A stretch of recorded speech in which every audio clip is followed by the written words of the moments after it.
En la ocasión anterior, hermanos, nos enfocamos en la intervención u operación del Espíritu Santo en la primera creación, en la obra creativa y revitalizadora de la creación. A partir de ahora, dejaremos las obras de la creación en general y nos enfocaremos en las operaciones del Espíritu Santo sobre los hombres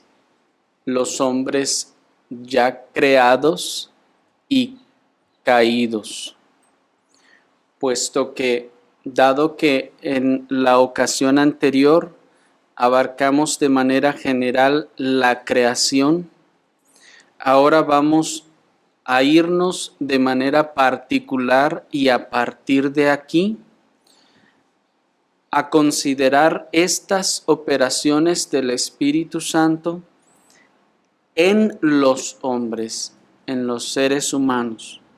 Y estos ya creados, pues ya vimos su intervención para su creación, y ya caídos. Y decimos caídos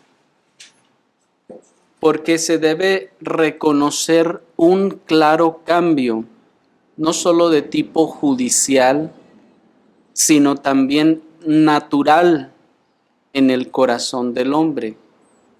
Un cambio en el ser interior del hombre que hizo necesarias operaciones del Espíritu Santo que antes no lo eran, o al menos no en esta nueva medida en la que el Espíritu Santo opera ahora en el ser caído. Pues cuando no estaba caído, vimos en su creación el Espíritu Santo otorgó las facultades a Adán y con ello el ser moral, ¿se acuerdan? Y ese ser moral operaba en una forma particular de su rectitud moral.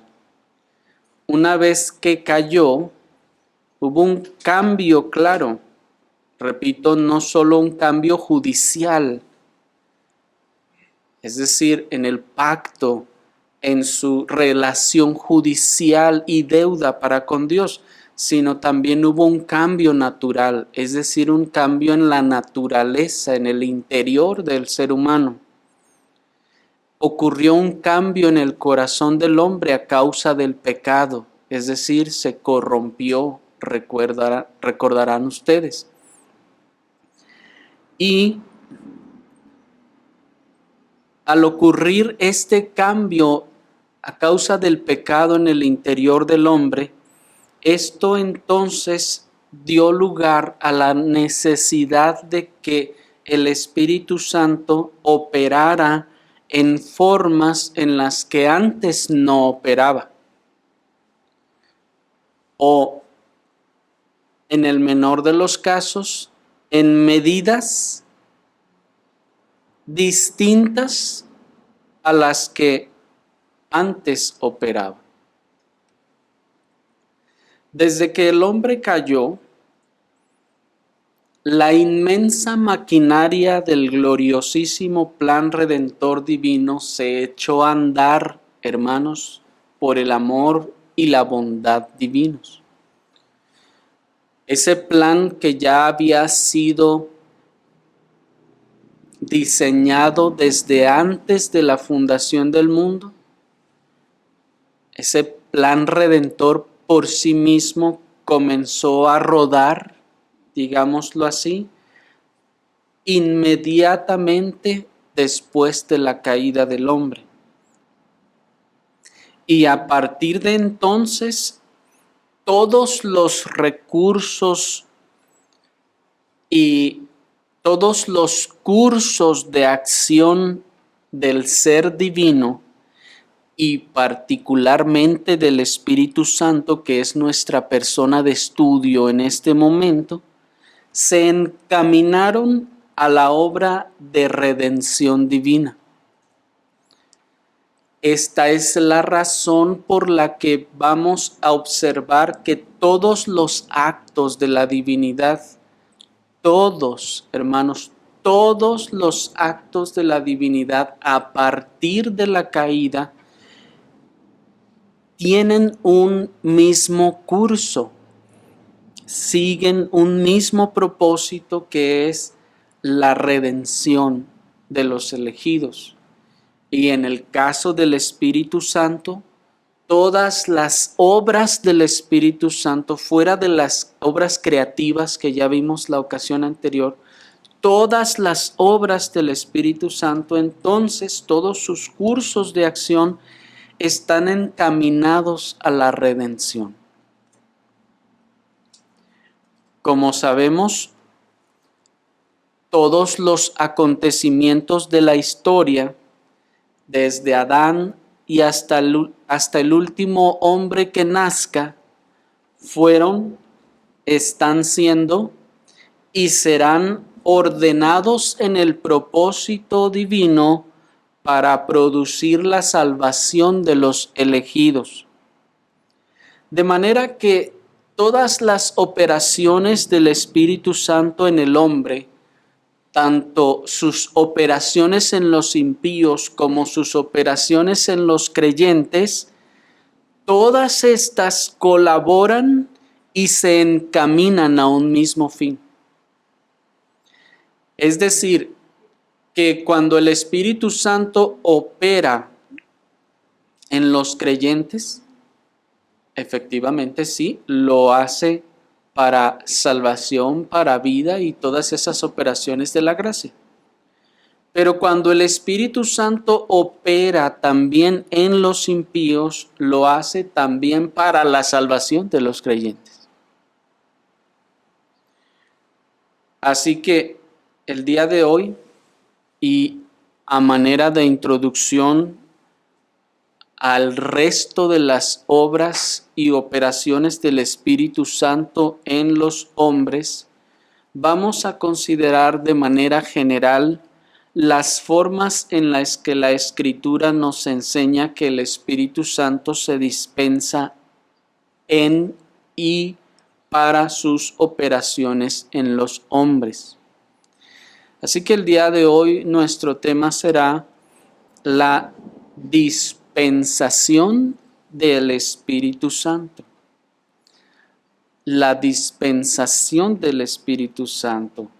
Y cuando utilizamos la palabra dispensación, la utilizamos en su acepción de dispensar, no en cuanto a esa postura escatológica conocida como la dispensacionalista. No, aquí cuando decimos dispensación del Espíritu Santo, la utilizamos en su acepción de dispensar, de dosificar al Espíritu Santo. También podemos expresar estas cosas diciendo que se trata de la disposición del Espíritu Santo, y disposición no solo en cuanto a una acción voluntaria o a una disposición voluntaria, sino también a la manera en la que el Padre dispone del Espíritu para operar. Cuando consideramos entonces estas cosas, la Escritura nos señala dos grandes divisiones en cuanto a esta operación del Espíritu Santo en las criaturas racionales. La primera gran división es la dispensación por parte de Dios Padre del Espíritu Santo para su obra. Esto es que Dios Padre dispone del Espíritu Santo le dispensa para su obra. Y la segunda gran división es la propia aplicación del Espíritu Santo a su obra. Es decir, que en la Escritura vamos a encontrar al Espíritu Santo siendo enviado por el Padre o dispensado por el Padre, pero también vamos a encontrar al Espíritu Santo yendo por sí solo, sin que se diga que es enviado.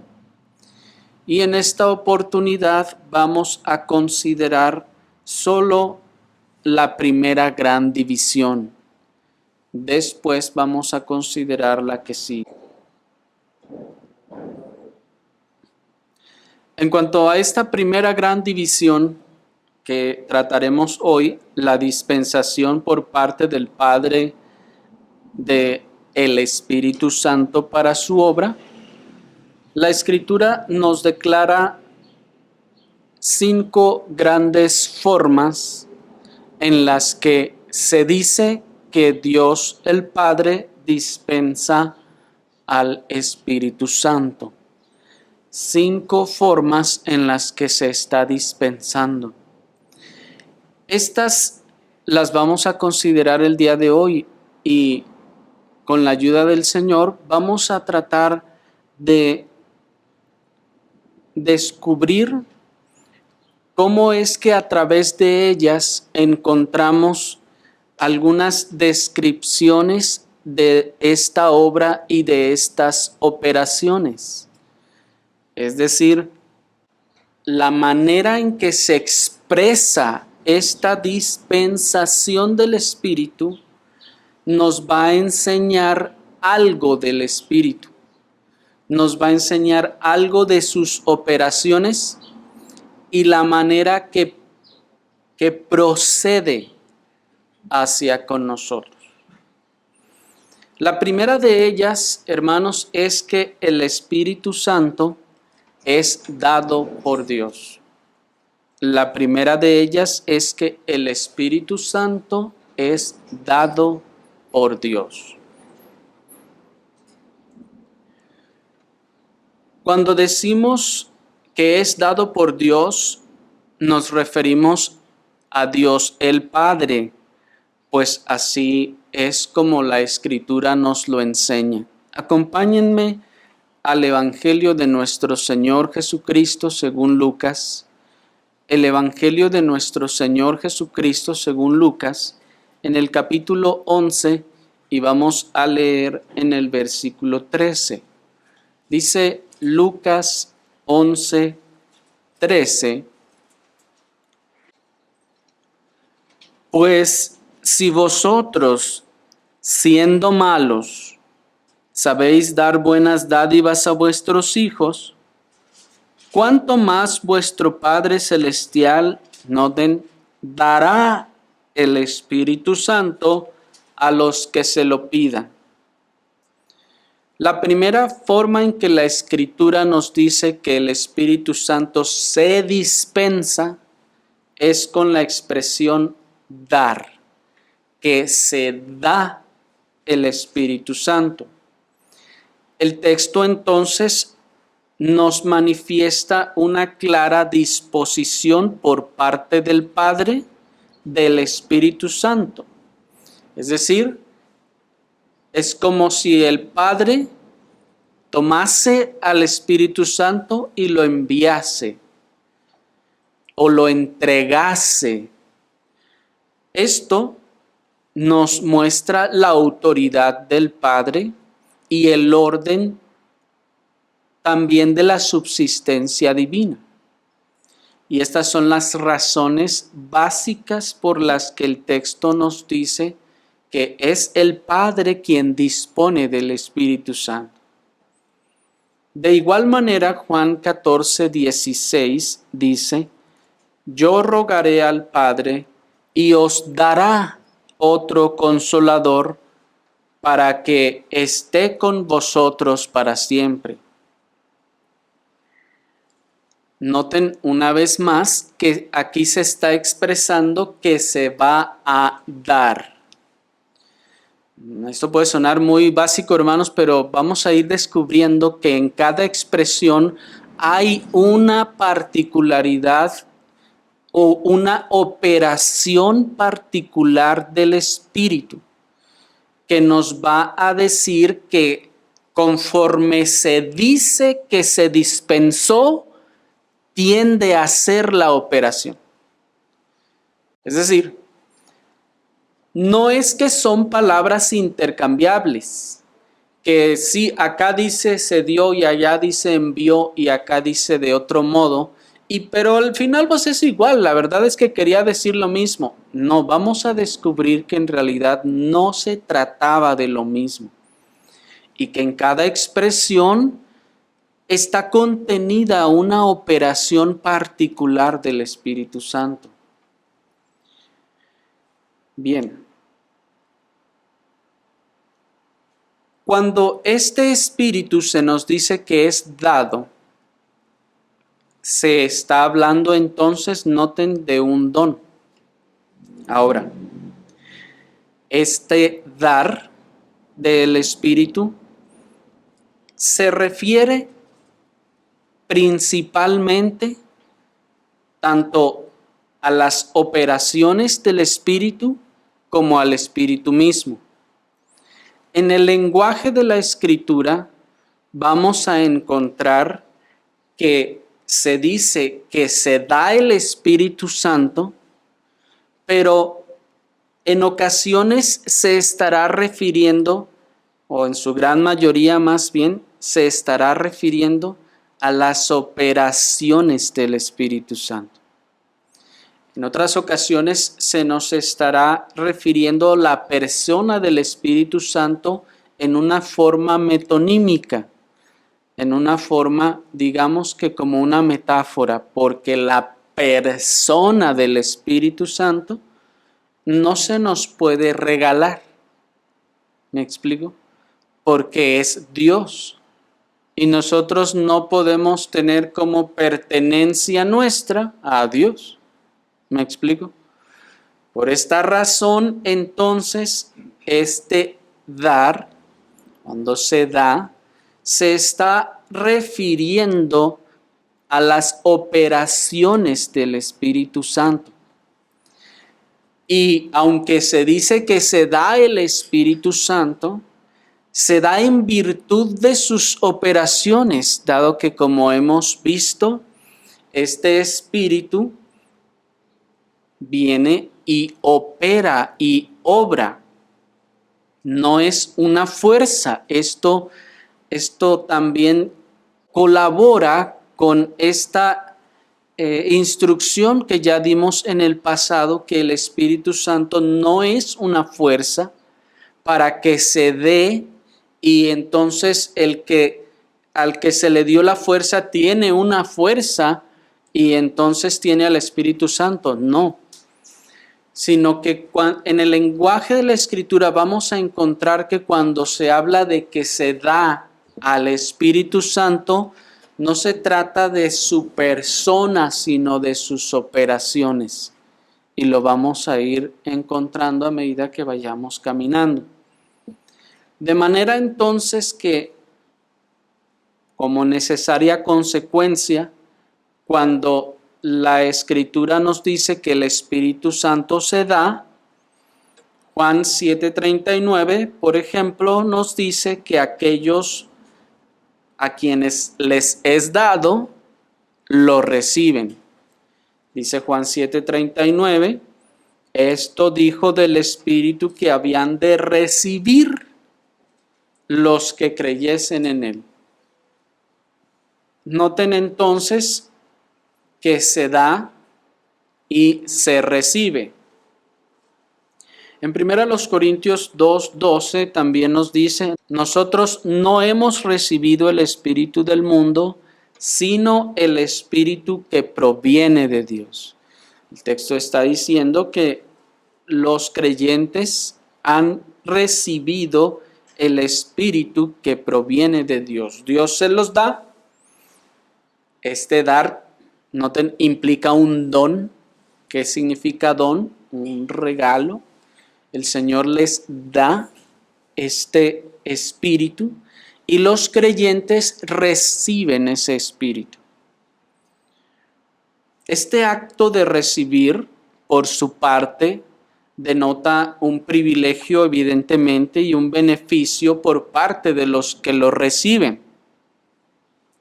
Y recibirlo entonces significa de manera general ser hecho partícipe de él en cuanto a aquellos fines para los cuales es dado. Entonces, cuando recibe el Espíritu, no es que una sección de la esencia del ser divino es introducido en el creyente, no, porque ya vimos las ocasiones anteriores que la esencia divina es indivisible y que en ese sentido, pues imaginen cómo podría separarse para estar con nosotros. De manera entonces que insisto en que cuando se dice que se recibe el Espíritu Santo, significa de manera general que se es hecho partícipe de las operaciones del Espíritu Santo en cuanto a aquellos fines para los cuales fue dado. Es decir, el Señor quiere dar al Espíritu Santo para salvación. Entonces el Espíritu Santo es dado a aquellos que han de ser salvos. Estos que han de ser salvos reciben el Espíritu Santo para salvación.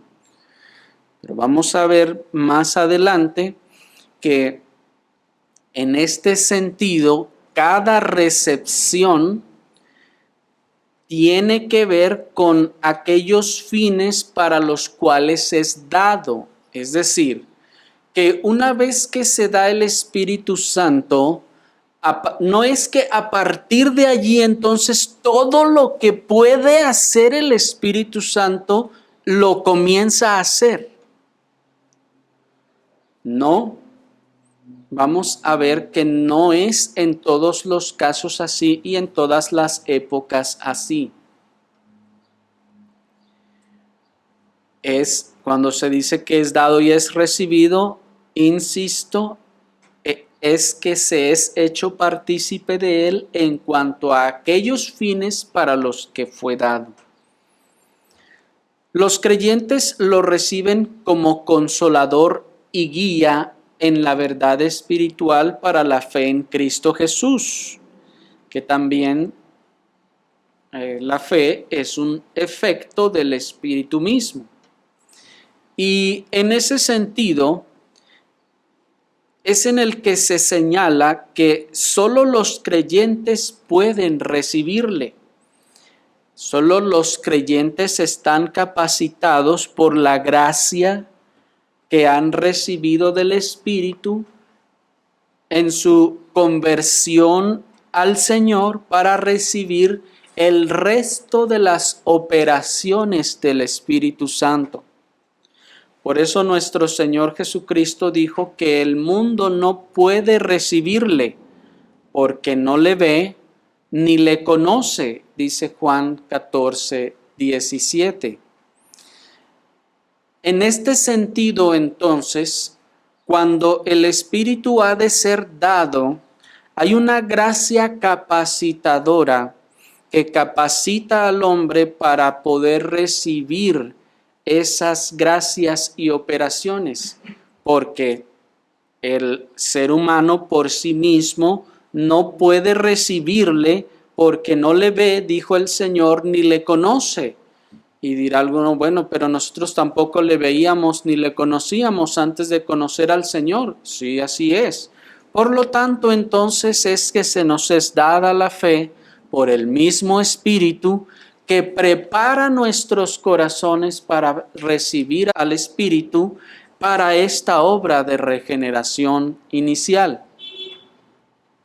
Ahora bien, esto es en cuanto a estas operaciones de gracia para salvación. Pero esto es distinto con referencia a los dones. Los dones también se dan y se dan por el Espíritu Santo. Algunos ciertamente reciben dones u operaciones del poder del Espíritu Santo para algunos fines y propósitos, y cuando esto ocurre, ocurre sin ningún beneficio final para sus propias almas o ningún beneficio salvador para sus propias almas. Aquí hacemos esta distinción porque cuando se da un don, ese siempre, como vimos ya, ha de ser del Espíritu Santo, no puede ser de ninguna otra cosa. En ese sentido, como vimos ya, no existen los poderes sobrenaturales, no existen las capacidades sobrehumanas. Es el Espíritu Santo el que viene y capacita u opera, aún en el incrédulo, aquellos dones, aquellos regalos peculiares que el Señor determinó dar aún a los impíos. Hay impíos que reciben dones, por ejemplo, de sabiduría. Y tenemos allí a algunos filósofos o algunos otros personajes que pueden tener una inteligencia particularmente superior a la del promedio de la mayoría. Esto no proviene de esa persona, no proviene de que es que venía de padres que eran muy inteligentes y le heredaron la inteligencia. No, hermanos, eso no es así. El Espíritu Santo es el que capacita, provee ese don de la inteligencia, en este caso de manera peculiar, a aquellos que la poseen de manera peculiar. Y si vino del Señor, no era de ellos, no es que tomaron más vitamina para el cerebro y su cerebro se hinchó y entonces por eso tienen mayor capacidad neuronal. No se trata de eso. Que puedan entender mejor las cosas, que tengan mayores facultades, digamos, de comprensión. Se trata de un regalo particular que Dios le quiso dar, independientemente de si sea creyente o no. Por eso se llaman dones. ¿Me siguieron? Entonces, pues, estos dones son operaciones del poder divino, porque, repito, no provienen de la capacidad del ser humano o porque en el cuerpo del ser humano se haya desarrollado por sí misma alguna capacidad particular para tener o más fuerza o más inteligencia o más lo que sea. No es un don, es un regalo que el Espíritu Santo da de manera particular. Esto es lo que el principio de los ciencistas nos quiere transmitir, que el cuerpo humano tiene capacidades que evolucionan y que crecen más allá de su capacidad natural, y que por eso aquel pescado que estaba allí le echó muchas ganas y movió tanto sus aletas que se convirtieron en brazos, y salen con cada cosa, que luego hizo lo otro y que se esforzó allá y por eso se dice, miren, aquella tribu fulana de aquel lugar, como practica mucho tal cosa, desarrollaron más sus pulmones, por ejemplo, y entonces por eso pueden respirar más bajo el agua. Bueno, una cosa es que hayan entrenado sus pulmones para resistir más que el promedio, pero que esto evolucione en el sentido de dotar de capacidades superiores, extrahumanas o extranaturales a los seres. esto no proviene de ningún efecto evolutivo, sino de una gracia. Por eso basados en los pensamientos de los ciencistas, muchos piensan que una persona o personas muy inteligentes, en las caricaturas ustedes lo verán, tendrán una cabezota así o un cerebro gigantote. Y dice alguno, yo quiero tener mucha sabiduría y pum, le ponen en la caricatura un cerebrote gigantote. ¿Por qué? Porque ellos piensan que la inteligencia radica por sí misma en el volumen de la masa cerebral. Pero esto, hermanos, no es así. Es un don del Espíritu Santo que una persona que tiene la misma masa cerebral que la persona que está allá en el manicomio, tiene la misma masa cerebral y las mismas funciones, pero el Espíritu le dio un don particular, una operación especial a esa persona.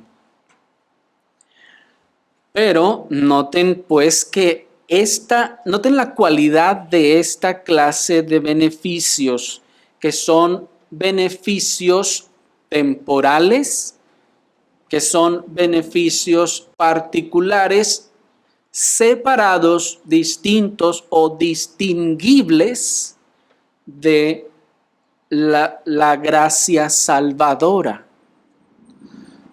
Dios puede darle gran sabiduría a un impío y gran sabiduría a un creyente, a los dos por igual. Pero esto no tiene que ver con la gracia salvadora. ¿Me explico? Eso es como algo adicional a la gracia salvadora. Esto ocurre también, por ejemplo, con los que profetizan y expulsan demonios. Vamos a ver después, ya cuando entremos a las obras especiales del Espíritu o extraordinarias del Espíritu en el hombre, vamos a encontrar que una de ellas es el profetizar.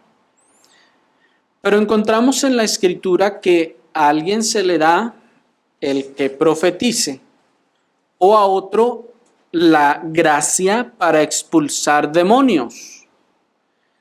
Noten, y lo hace en el poder del Espíritu Santo y en el nombre de Cristo, porque, pregunta, ¿aquel que expulsa a los demonios lo expulsa por su propio poder? No, ya hemos visto que esto no puede ser así. Si lo expulsa cuando todavía esta clase de dones estaban vigentes, si lo expulsa es por el poder del Espíritu Santo. Cristo mismo, como hemos visto ya, Él expulsa los demonios por el poder del Espíritu Santo.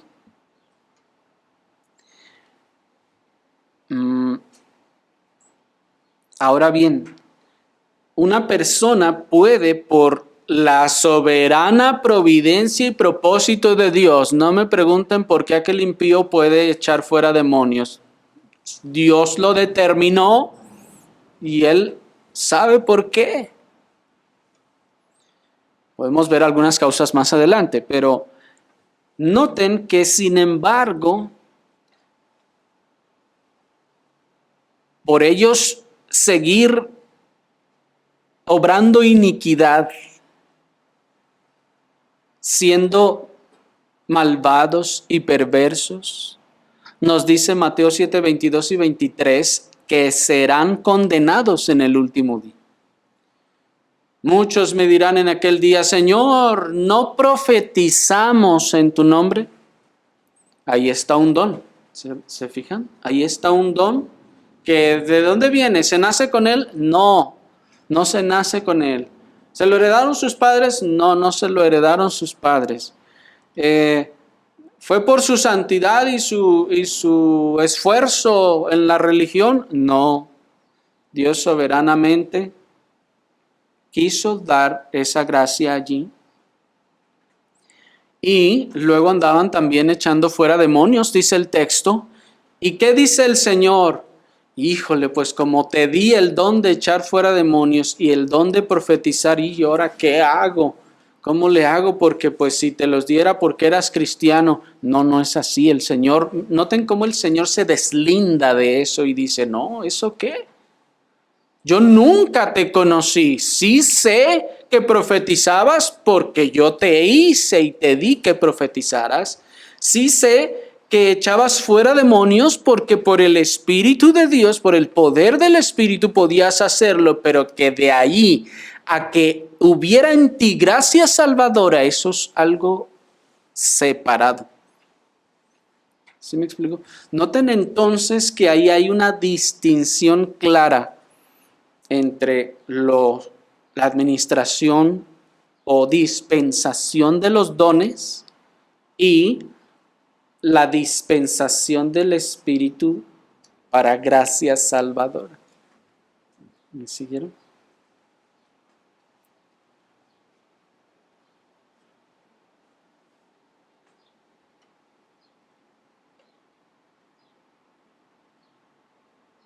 Así pues, los que reciben gracia salvadora, reciben una gracia que santifica sus personas y sus dones. Pero los que reciben solo dones, pero no gracia salvadora, pues pueden ejercer sus dones, ya sea de sabiduría. En aquel tiempo cuando estaba vigente el echar fuera demonios. Pero de eso, a que esos dones, la posesión de ese poder les santificara, eso no ocurría. Solo a los creyentes es que les santifica por el propósito y el fin salvador. Pero pasemos a nuestro segundo punto. Me entretuve más de lo que esperaba, que es que el Espíritu Santo es enviado por Dios. Aunque el Espíritu es omnipotente, nos dice el Salmo 139, 7 y 8, cuando nos dice, ¿a dónde me iré de tu Espíritu y a dónde huiré de tu presencia? Si subiera a los cielos, allí estás, ¿se acuerdan? Texto que nos está demostrando la omnipresencia del Espíritu Santo. Pero aunque el Espíritu es omnipresente, cuando Dios comienza a obrar por su Espíritu en cualquier lugar donde antes no lo hacía, se dice que viene allí. ¿Me siguieron?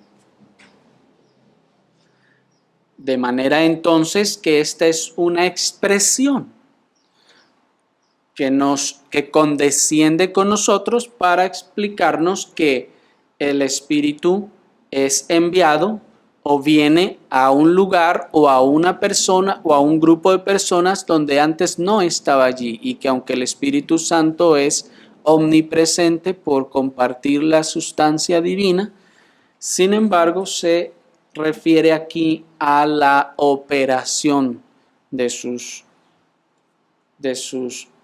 virtudes. Este envío del Espíritu Santo incluye dos cosas. Primeramente, al enviarse, se implica que no estaba previamente en o con esa persona o personas para esa obra y fin particular para lo que es enviado. Por eso decía hace un momento que cuando el Espíritu viene, es enviado, no viene con todo el paquete de dones y a ver, ahí te vas, ya te los traje todos. No, el Espíritu Santo es enviado de manera particular para razones particulares. Y repito que cuando se dice que viene es porque antes no estaba allí en el lugar, en la persona o personas operando esas esos fines particulares. Es decir, que el Espíritu podría haber estado en ellos y con ellos en un aspecto, y después decirse que es enviado a ellos en otro aspecto. Por ejemplo, nuestro Señor Jesucristo promete enviar el Espíritu Santo a sus discípulos como consolador, Espíritu a quien ellos ya habían recibido antes como santificador.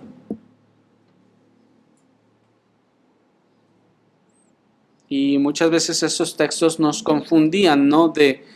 Pero pues es que si ya había dicho y había soplado y les había dicho, recibid el Espíritu, ¿por qué luego les dice, esperen el Espíritu? ¿Estaba o no estaba allí? No, sí estaba. Solo que la dispensación del Espíritu, como definimos al principio, se dispensa para fines particulares para los que es enviado. ¿Me explico? No es que cuando el Señor dispensa el Espíritu a alguien, con él le otorga toda capacidad de la que el Espíritu es capaz de dar o de otorgar. No, lo otorga en una, vamos a decirlo así, en una economía divina, le otorga aquello para el fin por el cual es enviado. Los teólogos dicen que el Señor no es en ese sentido derrochador, que hay una economía divina, y economía aquí sí en un sentido de ahorrar, y ahorrar no porque haga falta, sino porque el Señor no desperdicia. ¿Me explico? No es que el Señor dice, pues bueno, yo sé que aquel impío no lo voy a salvar, pero necesito que tenga mucha sabiduría para guiar el reino que va a guiar él, porque ese reino lo necesito para esta y otra cosa. Entonces, pues le voy a enviar mi Espíritu Santo con todo lo que el Espíritu es capaz de operar en el ser humano. ¿No sería un desperdicio? Si lo único para lo que se requiere en este caso es sabiduría para gobernar, entonces el Espíritu se le dispensa con la operación particular de la sabiduría para gobernar. Por eso les decía al principio que cuando se dice que el Espíritu se dispensa, no es que se dispensa a la persona del Espíritu, sino se dispensa la operación del Espíritu. Pero la Escritura nos va a decir que el Espíritu le es dado, pero porque es el Espíritu el que opera. Y sí, el Espíritu ha de venir en una forma, digamos, metafórica, ha de venir a esa persona y ha de operar en esa persona, y sí se puede decir que el Espíritu fue enviado, y sí se puede decir que el Espíritu vino, y el Espíritu en este caso operó en esa persona tal cosa. ¿Sí me estoy explicando? Esta es la razón, repito entonces, por la que nuestro Señor Jesucristo les dice a los discípulos que enviará al Espíritu Santo. Pero en este caso, Él estaba diciendo que lo enviaría como consolador, porque dice, os enviaré otro consolador. Ellos ya tenían el Espíritu Santo, y noten, esto también es importante, porque el creyente, cuando recibe en este caso la gracia, la operación del Espíritu Santo para fe, para vida, el Espíritu Santo vino y operó esas cosas en él. Sin embargo, en ese momento, la gracia, por ejemplo, del consuelo no está operando en él.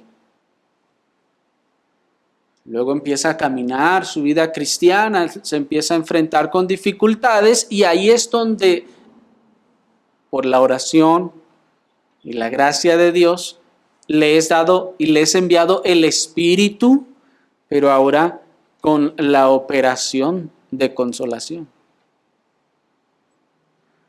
Y repito, no es que viene varias veces el Espíritu, porque cuando se dice que el Espíritu es enviado no se refiere a su persona, sino a su obra, a su operación.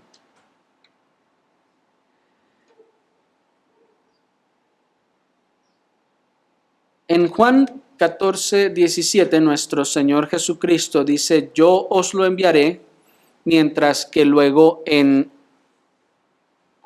el capítulo 16 versículo 7 dice también: y vosotros lo conocéis porque mora con vosotros. Entonces, ¿lo va a enviar o ya mora? Las dos cosas. Observen entonces este asunto tan esclarecedor e instructivo, hermanos. El Espíritu Santo ya había venido sobre los discípulos, ya moraba en ellos como santificador. Sin embargo, luego viene a ellos la operación del Espíritu como consolador. Por lo que en cada venida suya, si podemos usar esa expresión, bueno, es la expresión que usa la Escritura, es enviado para otra obra particular.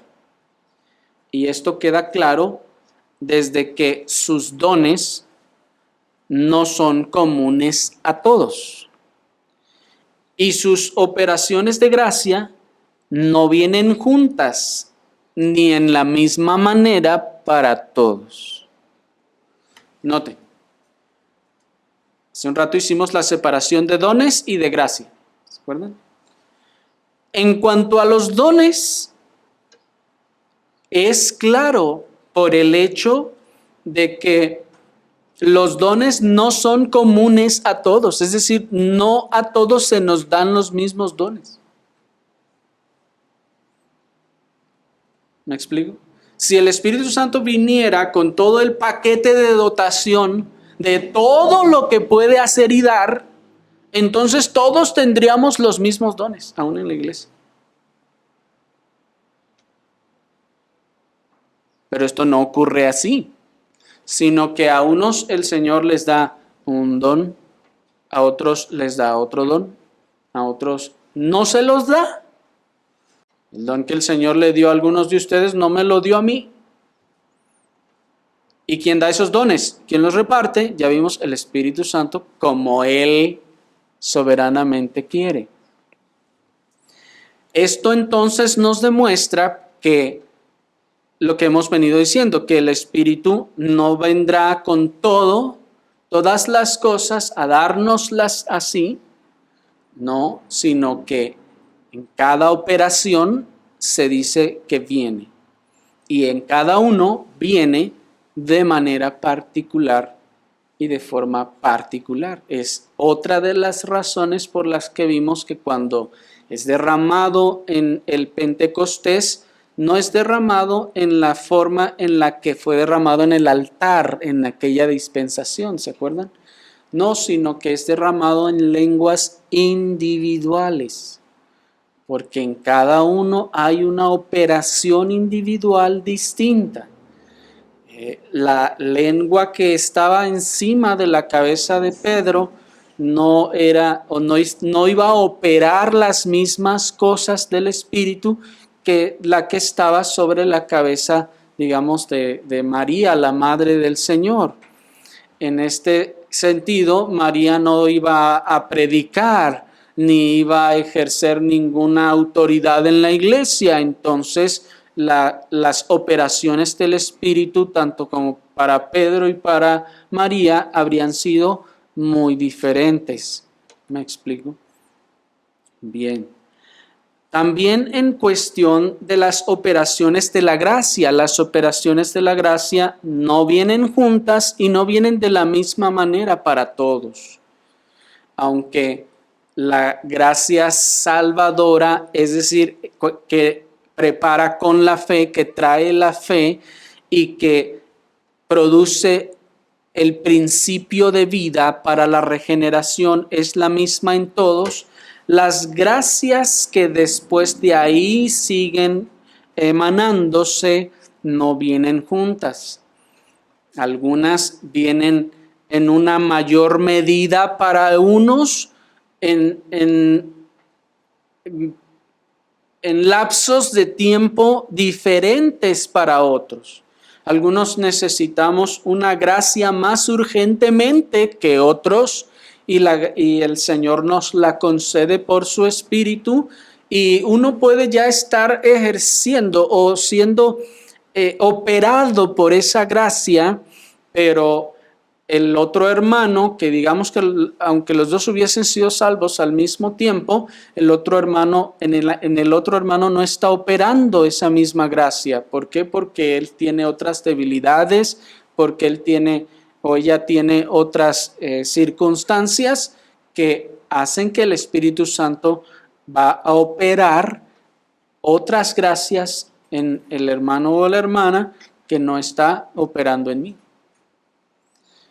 Esas gracias tal vez las va a operar en mí un poco más adelante o según la necesidad en cada uno. Lo segundo que se incluye con el envío del Espíritu Santo es que este venir denota una obra especial donde y sobre los que vienen. Donde y sobre los que no había antes ninguna obra de ese tipo. Por esta razón se dice que es enviado por el Padre para condescender con nuestro lenguaje, pues una criatura, por ejemplo, no puede producir ningún efecto donde no está presente, hasta que o bien es llevada allí o bien va allí por su propia voluntad, entonces puede esa criatura hacer algo. Así también es que es la razón por la que se dice que el Espíritu Santo viene y produce estas cosas y no produce esos benditos efectos de su poder y gracia, sino en y hacia aquellos a quienes es dado o enviado por el Padre. Y esta es la razón entonces por la que en el texto vamos a leer que dice que se envió el Espíritu Santo, pero lo que se envió es la operación del Espíritu Santo. En tercer lugar, el Espíritu Santo, o la tercera forma de dispensación del Espíritu Santo, en este caso por parte de Dios, es que el Espíritu es suministrado por Dios. La Escritura también nos dice que el Espíritu Santo es suministrado. Gálatas 3:5 nos dice: aquel que os suministra el Espíritu y hace maravillas entre vosotros, ¿lo hace por las obras de la ley o por el oír con fe? Hasta allí. El término griego que se tradujo como suministra significa dar suficiente o bastante de cualquier cosa, especialmente de una provisión. Así que suministra se refiere o significa algo que se da bastante. Cuando se da una provisión grande de algo. En Filipenses 1:19 se agrega a este término griego de suministrar un prefijo que cuando se le agrega expresa un suministro por encima o más allá de lo suficiente, es decir, abundante. Dice Filipenses 1:19, y esto pido en oración, que vuestro amor abunde aún más. Esa palabra abunde es la palabra que en Gálatas se tradujo como suministre, pero con un prefijo agregado que se refiere a algo que abunda. Nuestro apóstol sabía que los creyentes filipenses ya habían recibido antes el Espíritu Santo. No solo para santificación, sino también para auxilio y fortaleza. Pero ahora nos dice que necesitan un suministro adicional, mayor, abundante en este asunto particular de ciencia en todo conocimiento. Y es la razón por la que en este sentido, aunque se puede tener una operación, se puede pedir y rogar y esperar una mayor o más abundante operación en nosotros de esas cosas. Razón por la que Eliseo pide a Elías y dice: quiero una doble porción de tu espíritu.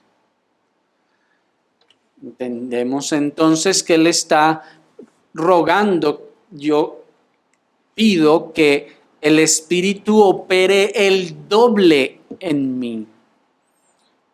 Porque lo que causaba confusión era que, como una doble porción del Espíritu, y bueno, nos confundía, ¿verdad?, esa situación. Así observamos cómo el término griego se utiliza constantemente para añadir una cosa a la otra o añadir un grado más de la misma cosa. Por lo tanto, cuando se dice que Dios suministra el Espíritu, se refiere a su entrega continua de los suministros adicionales de la gracia de Dios por medio de su Espíritu.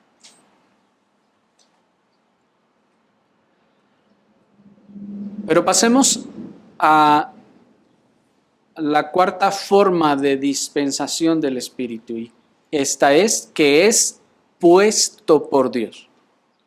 Repito, alguno podrá pensar, bueno, ¿no son palabras equivalentes? No, nos están enseñando operaciones distintas, como estamos observando, del Espíritu. En la Escritura también se nos enseña que el Espíritu Santo es puesto por Dios. Dice Isaías 42:1. He aquí mi siervo, yo le sostendré, mi escogido, en quien mi alma tiene contentamiento. He puesto sobre él mi espíritu, él traerá justicia a las naciones. Noten que dice el Señor: he puesto sobre él mi espíritu. Dios está disponiendo del Espíritu Santo, como vimos al principio. El término hebreo que se tradujo como puesto se refiere a un otorgamiento real. Esto es que se confiere o se le otorga algo realmente, es decir, como rey. Esta expresión poner se refiere como lo que hoy tal vez nos haría más una mejor idea, decir le concedió el rey. Es como si fuese una concesión de parte del rey, pero esta palabra tiene pues una connotación real, es decir, para referirse a un rey que otorga algo. Esto quiere decir que no les envía el Espíritu y deja a sus voluntades y poder si lo recibirán o no, sino que lo confiere y lo pone tan eficazmente al Espíritu en ellos o sobre ellos que inevitablemente serán hechos partícipes de las operaciones del Espíritu Santo.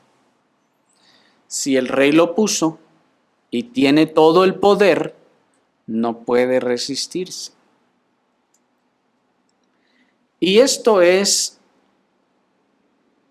puesto entonces a manera de comisión particular para alguna obra del propósito divino. Cada una de estas expresiones que hemos estado viendo, no hemos leído todos los textos, hermanos, pero si alguien quiere darse a la tarea, podrá buscar todas las veces que la Escritura usa esa palabra y va a encontrar que la usa exclusivamente en ese sentido y en esa forma. Y en este caso, este término de poner en cuanto al Espíritu Santo, siempre que encontremos que se está poniendo el Espíritu Santo, se está refiriendo a una comisión particular en la que el rey impone su comisión y el rey dice, tú, ve y haz tal cosa. Pero que no me va a hacer caso, yo te doy, te comisiono, te transfiero de mi autoridad y irás y harás tal o cual cosa. ¿Me explico? Este poner tiene pues entonces esa peculiaridad. Dios entonces dota eficazmente de las operaciones del Espíritu Santo a las personas en sus corazones y o en sus mentes para la obra y el fin para los que los está comisionando. Es decir, que en este sentido de comisión no es exclusiva del creyente. Porque aunque en este primer texto que leímos se está hablando de nuestro Salvador, se está expresando en el sentido de su comisión mesiánica. Está siendo comisionado como Mesías y capacitado por el Espíritu Santo, como ya vimos en la serie de Cristología, para operar todas las cosas necesarias y debidas a su comisión. Pero esta comisión nos enseña la Escritura y, como alguien decía, la experiencia nos confirma que no es exclusiva de los creyentes. También el Señor comisiona a impíos a hacer tareas que Él determina. Por ejemplo, Éxodo 31:6 dice, he puesto sabiduría en el ánimo de todo sabio de corazón. Aquí está la palabra puesto sabiduría. Y cuando leemos todo el versículo y el contexto, vemos que se está refiriendo a la operación del Espíritu Santo. Es decir, aquí está siendo dada a manera de comisión. Este otorgamiento no siempre se hace de manera anunciada.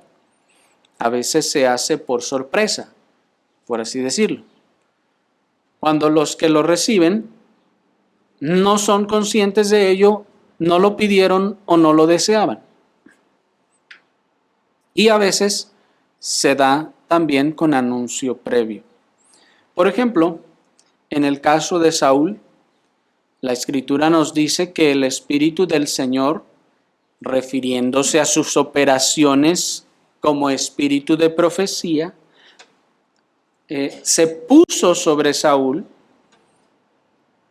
cuando su mente estaba alejada, estaba ajena a cualquier pensamiento de este tipo, y 1 Samuel 10:10 nos dice que este espíritu entonces le toma y opera en él lo que determina.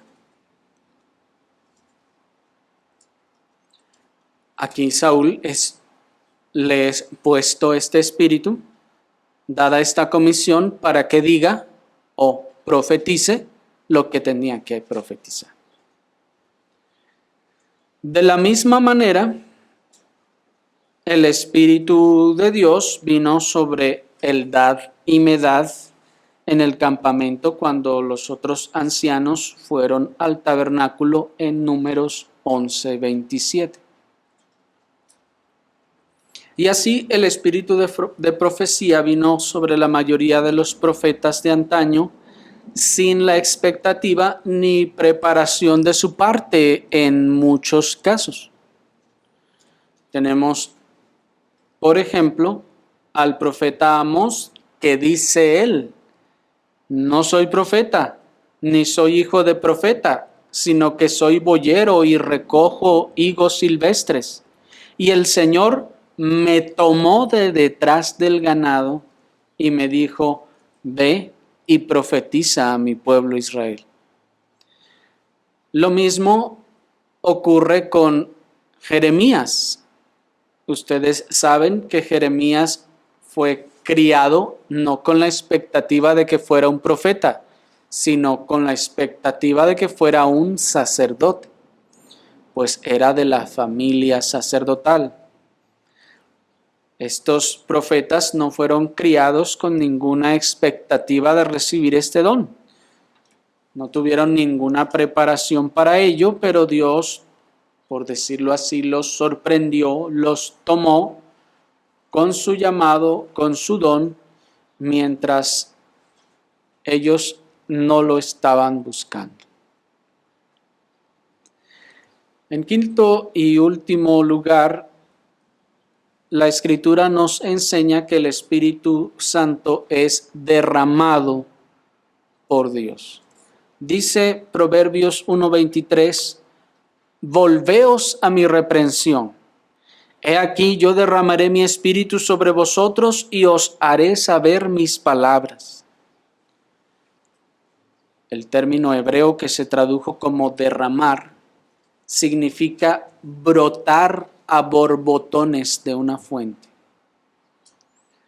Este término significa brotar a borbotones de una fuente. De ahí que Teodosión, ¿se acuerdan de Teodosión? Traduce: haré que mi espíritu brote hacia vosotros como una fuente. Esta palabra tiene una doble metáfora. En primer lugar, el derramamiento del Espíritu Santo es comparado con el continuo brote de aguas de un manantial.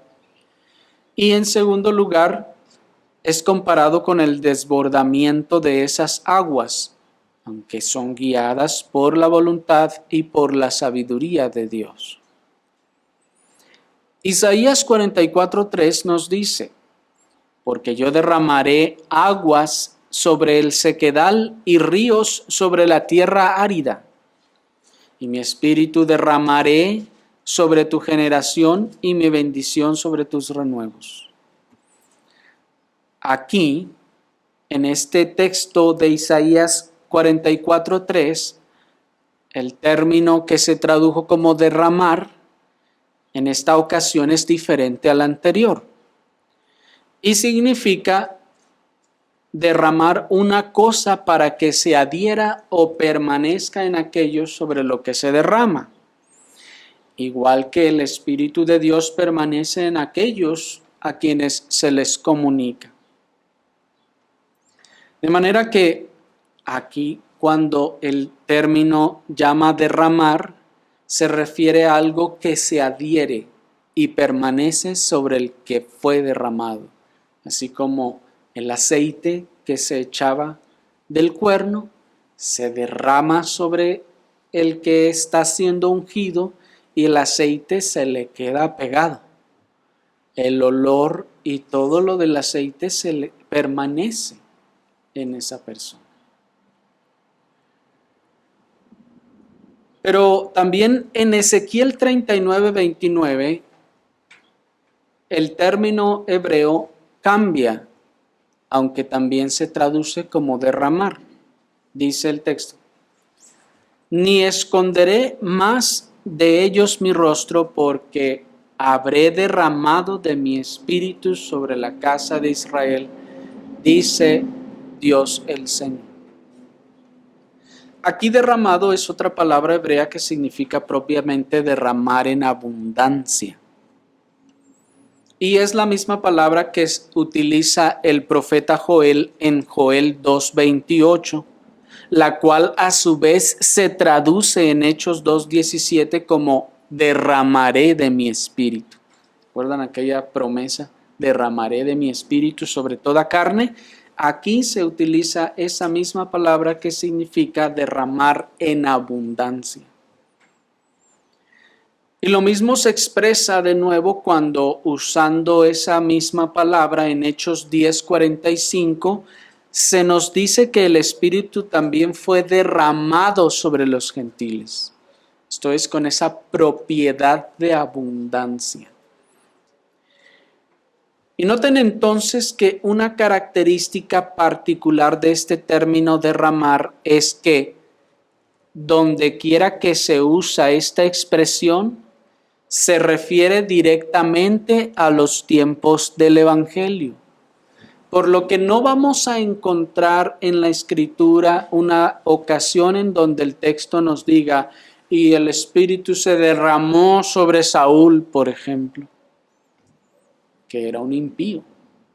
No, sino que siempre que el texto dice que el Espíritu se derrama,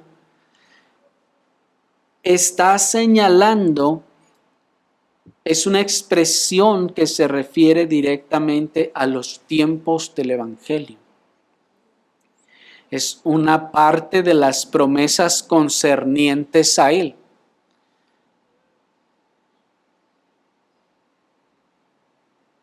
Y cuyo cumplimiento es bajo el Evangelio, bajo el Nuevo Testamento, por el Espíritu Santo. Así que donde quiera que se menciona esta palabra, se refiere al tiempo, el estado y la gracia del Evangelio, porque el Señor Jesucristo debía tener en todo la preeminencia, nos dice Colosenses 1:18. Por lo tanto, aunque Dios dio su Espíritu en cierta medida, ojo, antes, aunque Dios dio su Espíritu en cierta medida antes, nunca lo derramó hasta que Cristo fue ungido en su plenitud.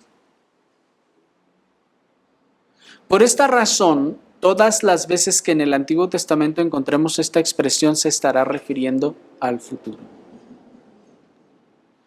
Y nos está enseñando que el Espíritu Santo operó sí, se manifestó sí en el antiguo pacto.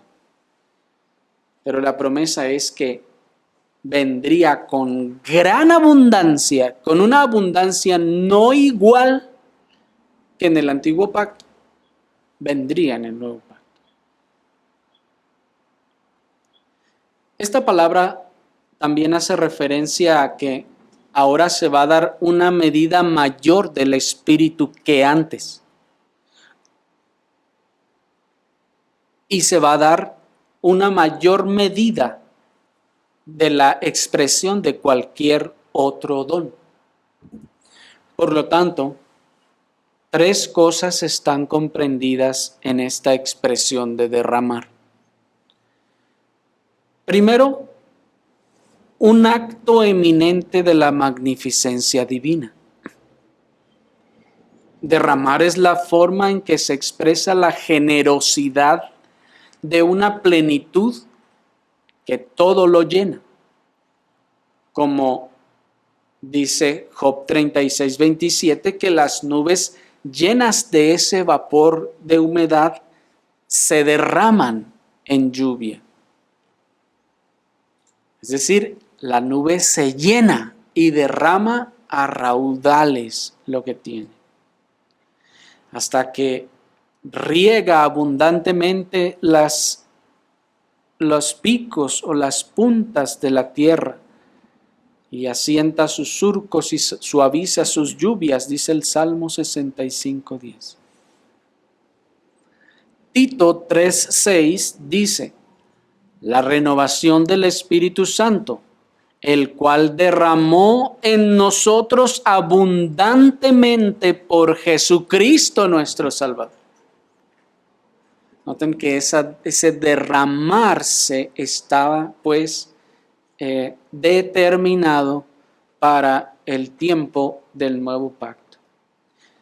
Es decir, sobre todos los creyentes que se convierten a Dios, sería derramado, pues el apóstol no está hablando de los dones extraordinarios del Espíritu Santo, que entonces se daban también en abundancia, sino que ahora está hablando de esta gracia del Espíritu Santo, por la que todos los que creen son regenerados, son renovados y convertidos, como nos dijo Tito, la renovación del Espíritu que es dado en abundancia.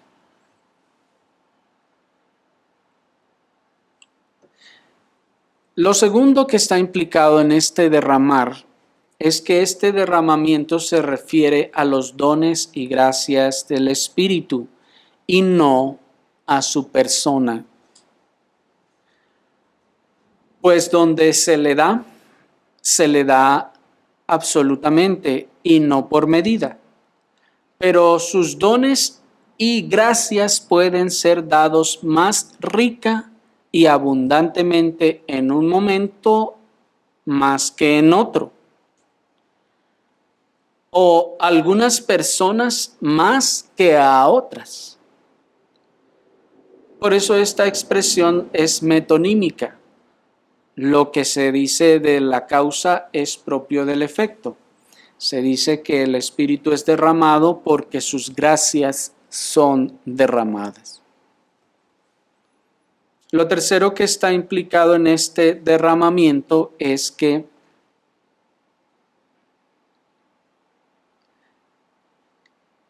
tales son las obras purificadoras o santificadoras y las consoladoras o refrescadoras de aquellos sobre quienes se derrama el Espíritu Santo.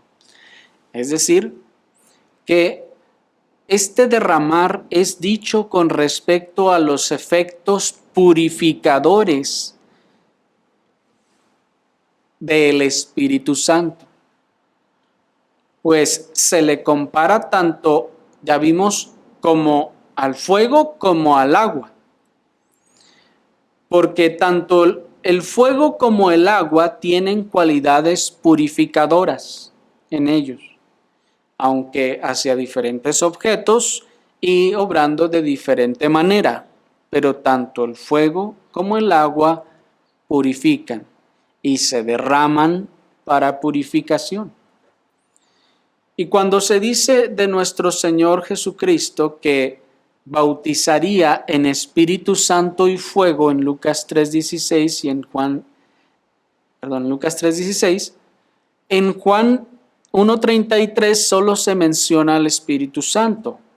Y la razón de esto es porque el Espíritu Santo debía en su dispensación purificarlos y limpiarlos como el fuego purifica al oro y la plata. Por la misma razón se compara con el agua, pues Ezequiel 36:25 nos dice el Señor que rociará sobre nosotros agua limpia, dice, y seréis limpios.